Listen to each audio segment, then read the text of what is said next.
Hola, benvinguts a la informació meteorològica i previsions per l'Agbar. Tenim avui notícies molt sucoses. De fet, ja fa temps vam anunciar que el setembre podria ser força dinàmic, amb tempestes, a diferència del setembre de l'any passat, que va ser molt sec. Però bé, primer de tot, imatges internacionals, una de les més impactants, al Gran Canyó del Colorado.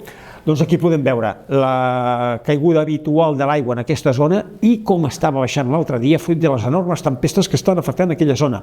Però també aquí a Catalunya, Déu-n'hi-do, i és que tenim un mar molt calentet que fa xup-xup i que aporta energia a les tempestes si es donen les condicions. Aquí tenim les temperatures de 25 a 29, gairebé 30 graus, com un mar tropical.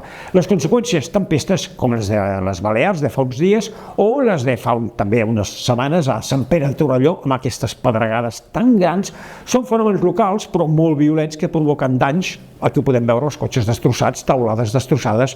En fi, clar, amb aquesta energia s'ha de manifestar d'alguna manera. Miren quines imatges més espectaculars de l'arribada d'aquesta tempesta a la Vallfosca. Fenòmens locals, però bé, benvinguts siguin. Tot i això, els embassaments els tenim força baixos. Es nota el consum de l'estiu de més aigua i sobretot també pel turisme. Vegin, les previsions. Anunciem un augment de la inestabilitat, sobretot dissabte, però especialment diumenge i posteriors dies.